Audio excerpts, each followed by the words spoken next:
Welcome back mga ropa, kwentuhan muna tayo. Pag-usapan natin ang game ng kupunan ng Lakers kontra sa kupunan ng Washington Wizards. Walang aawa ang Lakers mga ropa, halimaw sila, hindi man lang nila hinayaan mag-enjoy ang kupunan ng Washington Wizards. Ito na ang parusa ng Lakers sa mahinang team katulad ng Wizards mga ropa. Talagang kinawawa at bawal dito ang mahina, sabi ng Lakers. Pinarusahan nila LeBron ang kawawang Washington Wizards. Ngayon mga ropa, coming to this game, number 3 pa rin ang kupunan ng Los Angeles Lakers sa Western Conference. 48-26 ang kanilang standings. Pero tignan natin ang Denver Nuggets mga ropa, 48 wins na rin. Yun nga lang, lamang nga ng 2 losses dito ang kupunan ng Lakers. Ito ang isa sa delikado mga pre, baka mamaya bago matapos ang season ay maunahan pa ng Denver Nuggets ang kupunan ng Lakers. At syempre hindi natin disregard dyan ang kupunan ng Minnesota Timberwolves at Rockets na 2 panalo at 3 panalo lamang ang lamang ng Lakers.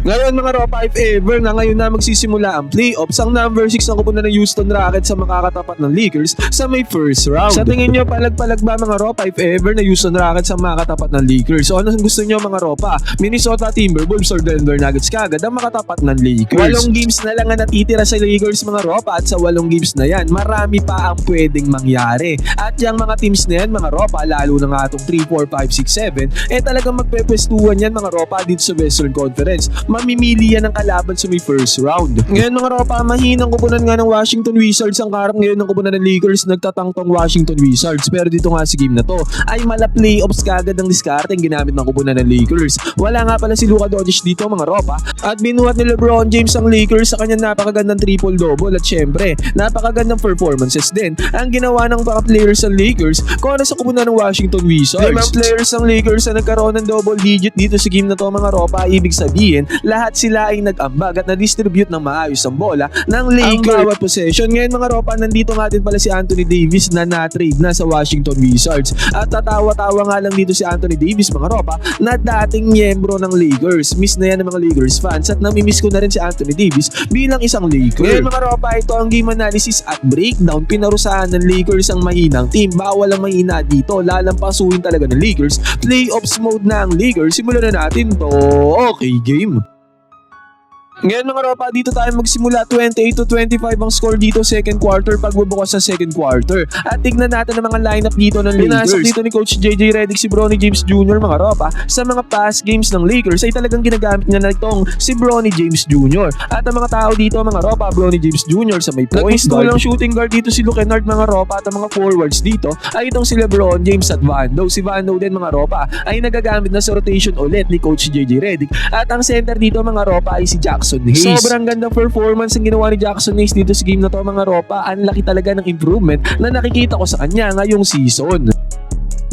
At dito nga sa possession na to mga ropa, nag-take ng 3-pointer itong si Bronny James Jr. Lumakas na talaga ang loob at confidence itong si Bronny James mga pre. Dito nga sa game na to ay nagtala si Bronny James ng tumataginting na 6 points. Pero tumataginting na 2 out of 10 din siya sa may field. 8 tira ang kanyang minintest dahil wala mga pumasok. Marahil negative yan mga ropa, pero look at the bright side tayo. Yung confidence nga na sinasabi ko ay tumataas na para kay Bronny. Sa G-League mga ropa, halimaw na halimaw yan si Bronny, at playing time lang talaga ang kailangan niya dito sa may Lakers para magawa niya yung ginagawa niya sa G-League. At dito nga mga ropa, hindi man pumasok ang kanyang mga tirada, pero yung confidence nga ay nandito na. Natural na nalalaro ni Bronny yung kanyang laruan sa Lakers. Sayang nga lang dito sa game na to ay hindi talaga niya na-convert yung kanyang mga tirada, pero good sign pa rin naman yun mga ropa. Nagmintas nga ang kanyang tirada sa may 3-point area. Nandoon naman si Jackson Hayes, walang bumax out sa kanya doon sa may ilalim, kaya kapag convert ka agad ng easy 2 points dito si Jackson Hayes. At sinabi ko nga sa inyo mga ropa, ang gandang performance ang ginawa dito ni Jackson Hayes. Tumataginting na 19 points siya dito sa game na to. 8 out of 8 siya sa Mayfield. Hindi nagminti si Jackson Hayes mga ropa sa loob lamang ng 20 minutes of playing time. Nakakadikit pa nga ang kupunan ng Washington Wizards sa may first up mga ropa. Pumasok ang 3-pointer. Samantala Bronny James ulit mga ropa again. Confidence is the king nga. Mintes nga lang, sayang ang tirada. At dito well contested shot ang ginawa din ni Jackson Hayes mga ropa. At kitang-kita natin sa may fast break. Jackson Hayes na naman nalagas hustle at effort, siya pa ang tumakbo sa may fast break center yan mga ropa. Kaya nagkaroon ng napakagandang slam dunk dito si Jackson Hayes. Pinosterize niya ang defender doon sa may ilalim. Halos sumiga na nga dito si Jackson Hayes sa kanyang monster slam dunk. Basket is good. At dito nga kung lamang ako muna ng Washington Wizards sa pagkakataon na to, napakagandang block ang ginawa dito ni LeBron James. Spark plug yan mga ropa, napakagandang depensa niyan. At dito sa may fast break nila, mintes ang tirada dito ni LeBron, pero nasaan dyan si Jackson Hayes, nandoon sa may lalim para sa offensive rebound. Nakapag-convert na siya ng puntos mga ropa, may kasama pang foul. Spark plug din si Jackson Hayes dito sa game na to mga ropa. Siya nga rin ang dahilan. Ito nga, tatambakan na ng Lakers ang kupunan ng Washington Wizards. Nagmintes ulit ang tirada dito ng kupunan ng Wizards mga ropa. At sino na naman ang tumatakbo doon sa may fast break? Walang iba mga ropa kundi si Jackson Hayes na naman. Monster slam dunk na naman ang ginawa dyan ni Jackson Hayes. Napid siya dyan ni LeBron James. At sa mga punos na to ni Jackson Hayes mga ropa, unti-unti nang lumalayo ang Lakers sa kalamangan kung ano sa kupunan ng Washington Wizards. At dito nga mga ropa, nagkaroon ulit ng stop ang kupunan ng Lakers at mabilisan lang binigay ni LeBron James yung bola kay Luke Kennard at walang bantay si Luke sa may 3-point area. Kaya pinukulan ni Kennard ng 3-pointer dito ang depensa ng kupunan ng Washington Wizards. Ilista na yan para kay Luke Kennard. Basket is good. Take note, sabi ko nga kanina, players ang Lakers ang nakaabot ng double-digit scoring dito sa game na to mga ropa at isa si Luke Kennard doon. Nagtala si Luke Kennard ng tumataginting ng 19 points dito sa game na to. Na-distribute talaga ng Lakers na maayos yung bola. And then after nito mga ropa, Jake Laribia parang pangalawang Marcus Smart sa loob ng court. Kahit wala si Marcus Smart, nandito naman si Jake Laribia. In terms of defense, nakakuha siya dyan na steal mga ropa at sa may fast break LeBron James. Ang bilis sa may fast break mga ropa, slam dunk ang ginawa dito ni LeBron. Napa-timeout dyan ang kupunan ng Washington Wizards mga ropa, kaya sa isang iglap, lumobo na sa 10 puntos ang kalamangan ng Lakers na kanina ay lamang dyan ng 3 puntos ang kupunan ng Wizards. Ganyan tinambakan ng Lakers ang kupunan ng Wizards mga ropa, puro highlight plays pa. At ito mga ropa, after ng timeout, Austin Reeves at DeAndre Ayton connection mga ropa, 2-man action ang nangyari dito, pick and roll gameplay. Na-attract dito ni Austin Reeves yung dalawang defenders. Na magandang role din naman ang ginawa dyan ni DeAndre Ayton mga ropa, napasaan siya dyan ni Austin Reeves. Yun nga lang, may lumouse out doon sa may ilalim. Pero pinagpaglamang ni Ayton ang depensa doon sa may ilalim at nakapag-convert siya dyan ng one-handed shot. Easy 2 points na nagawa dyan ni Ayton galing sa pick and roll gameplay.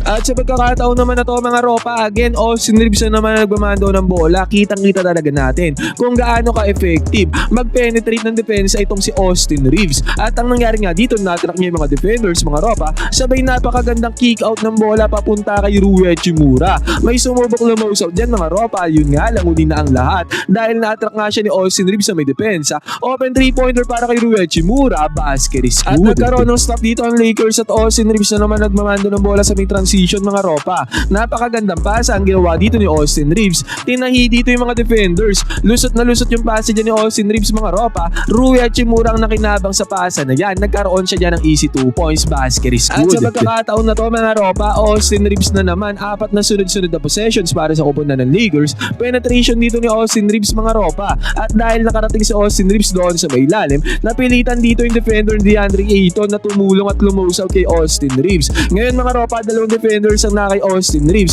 at yung defender nga ni DeAndre Ayton yung isa dyan. Kaya pagkait siya ng bola ni Austin Reeves, sinalo lamang ni DeAndre Ayton nung walang kahirap-hirap. May sumubok rotate kay Ayton mga ropa, yun nga lang wala na siyang nagawa dyan.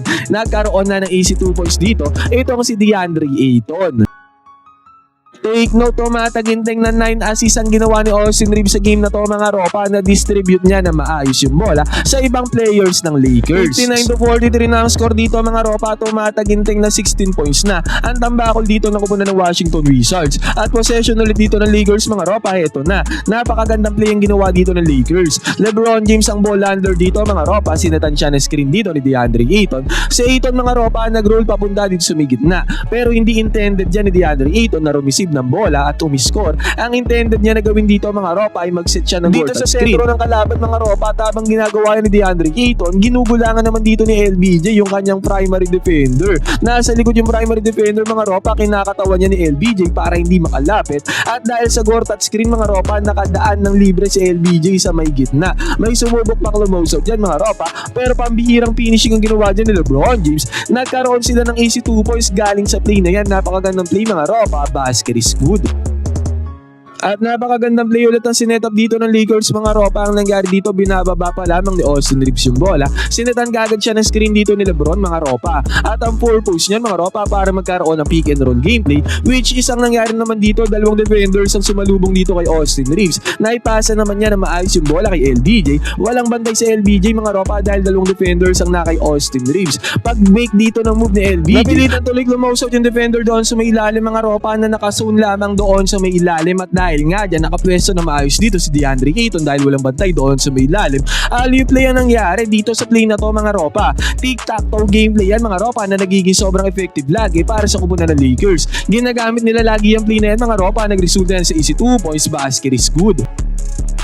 At dahil dyan mga ropa, naging 65-44 ang score. Tumataginting na 21 points na tambakol dito ng Washington Wizards pagtatapos ng second quarter. At pagbubukas ng third quarter mga ropa, heto. Sa may transition, binigyan kaagad ng bola ni LeBron James si DeAndre Ayton. Na-PK dito ni Ayton yung defender sa may ilalim. Napakagandang move niyan kaya nagkaroon ng easy 2 points dito si DeAndre Ayton. Basket is good. Nakachani naman ng 2 points sila dito. Ang kupunan ng Wizards mga ropa, mabilisan lang. Pero sa pagkakataon na to, napakagandang play ulit. Basic play lang to mga ropa, pero sobrang effective na laging ginagamit ng kupunan ng Lakers. Sa play na to mga ropa, magsiset ng screen itong si DeAndre Ayton at sa screen na yan mga ropa, kailangang mapaswitch dito yung depensa ng kalaban. At napaswitch naman dito mga ropa, nakuha ni Austin Reeves ngayon. Yung defender ni DeAndre Ayton na higit na mas malaki sa kanya, ibig sabihin, may wrong mismatch mga ropa. Yan yung talagang aim ng kupunan ng Lakers sa screen na yan ay para makuha nila yung mismatch. At dahil mayroon ng mismatch mga ropa, inatake at kinarni na yan ni Austin Reeves. Nakapag-convert ka agad ng easy 2 points dito si Austin Reeves.